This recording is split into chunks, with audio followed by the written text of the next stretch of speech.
Hi, looking for a fun, easy Quilt-as-you-go quilt to make with a bit of a wow factor? Introducing my beautiful Rainbow Quilt-as-you-go quilt. It might look complicated, but I'm going to show you just how easy it is to make.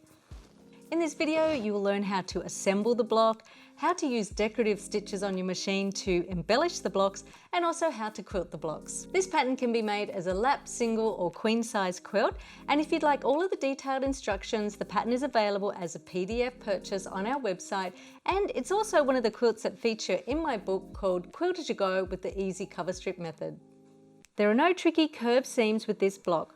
All of the rainbow pieces are applied onto our blocks using fusible web. The lap size quilt has 16 rainbow blocks, so you would trace 16 of the rainbow designs onto fusible web with the rough side down onto the pattern and tracing each section. Iron one rainbow onto one fat quarter. That will give you 16 rainbows in total. Cut out the perimeter of the rainbow first.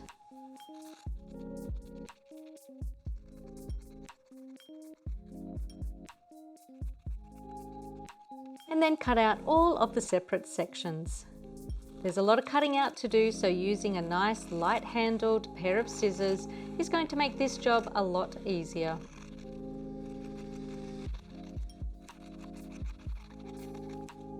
Do this 16 times and this will give you all the different fabric combinations to make 16 blocks. To arrange a rainbow onto a background square, I've started with a background square that's 18 inches. Mark a line that is ½ an inch away from one side edge using a fabric marker that can be easily erased from your fabric, and then mark a line that's ½ an inch away from another edge. This is where our rainbow is going to be positioned, and then just make a little mark that is 2¼ inches away from this edge and 2¼ inches away from this edge. First of all, work out a combination using all of your different fabrics.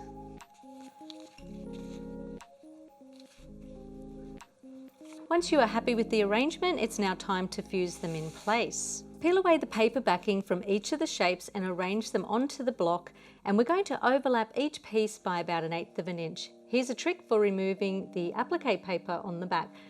Score with a pin and peel away from the score to the outer edges.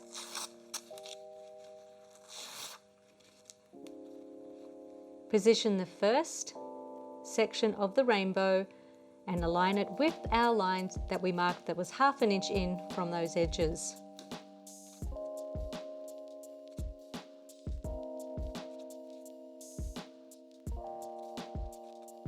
Your last piece you want to align with the 2¼ inch mark on both side edges. Now have a play with them to get them positioned and have each one overlapping the first one by about 1/8 of an inch. When you're happy with the placement, then you can iron them in place. What you will notice is each time you overlap the one towards the center, the curve will step out a little bit on each of the side edges. When you get to the top, you'll find that your top curve will almost be level with the side edges.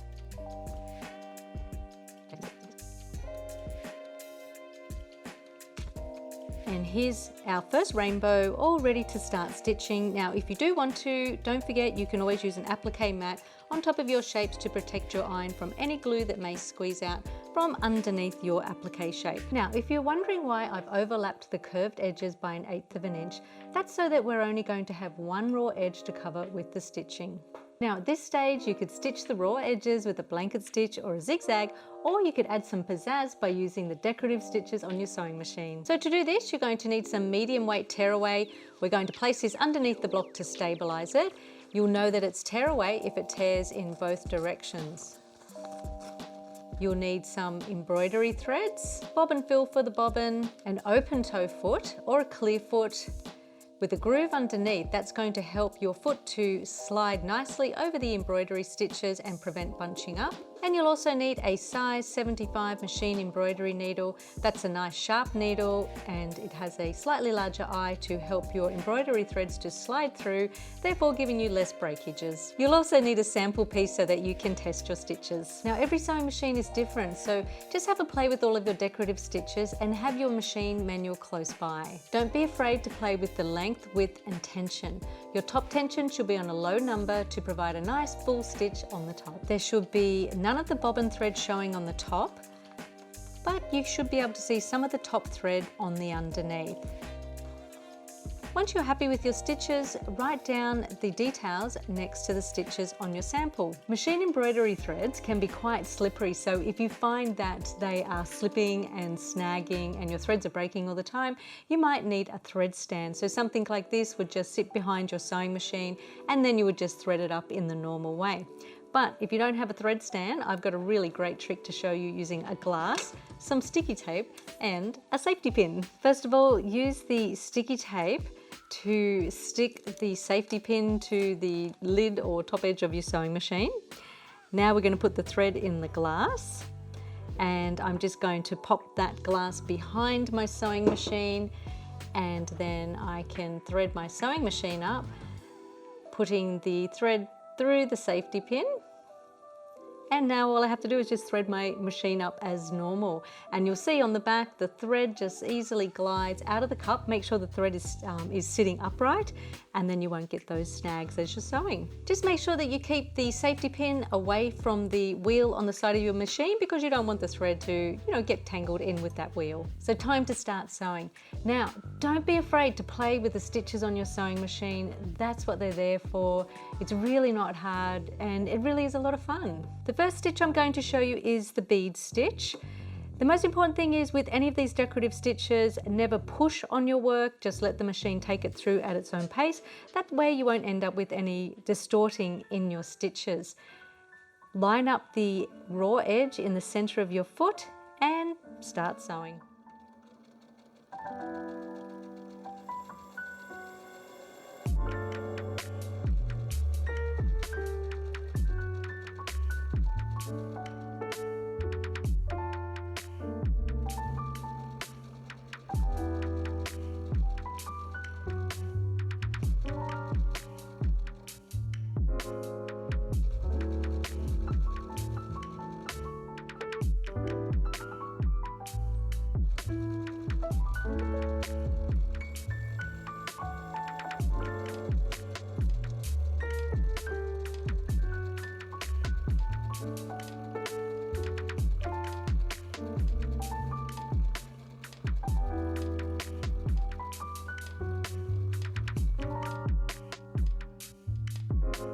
And here's my block all stitched.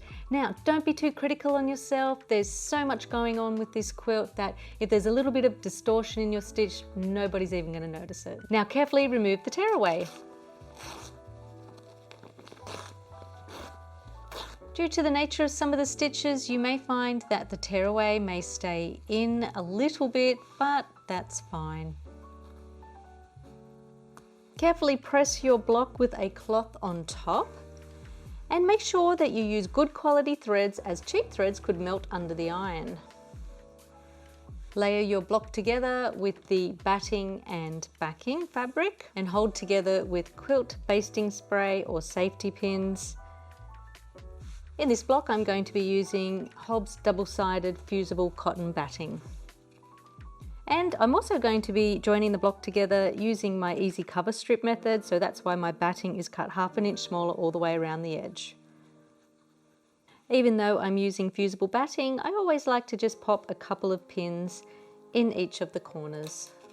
To get started with the quilting, thread up with a thread of your choice. I'm actually using a variegated thread, a size 80 quilting needle, your walking foot, I have a stitch length of 3 and just a bobbin that matches the backing fabric.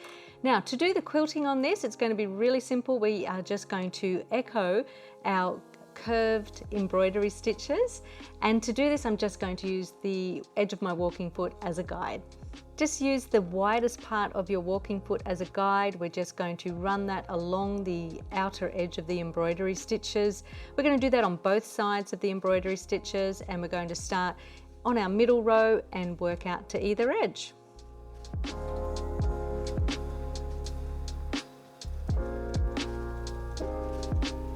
By the way, if you've just discovered this channel, I'm Monica Poole. I'm a designer and sewing tutor from Australia. I post a video every week showing how to make quilt-as-you-go quilts. If you'd like to learn with me, subscribe to Pattern Pool TV and click the notification button so that you don't miss a video. We also have a private Facebook group called Pattern Pool Sewing. You can join this group and ask questions in a safe space.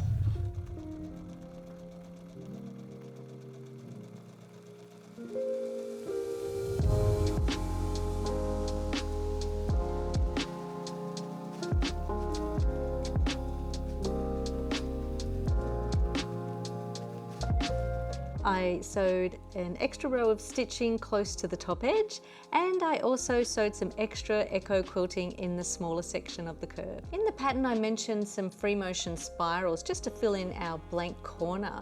But if you don't want to do that, let's just continue with some curved lines.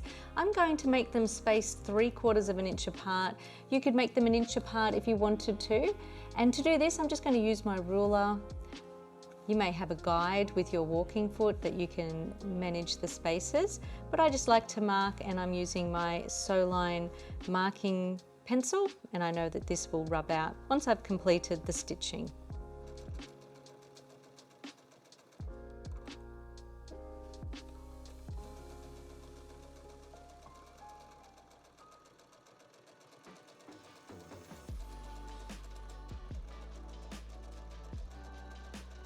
So here's my completed block. This is what it looks like from the front, and this is what it looks like from the back. Trim your blocks to make sure that they are all the same size, and you can now join them together using the easy cover strip method. If you don't know what the easy cover strip method is, you can check out my detailed tutorial on this, and I'll put the link in the description.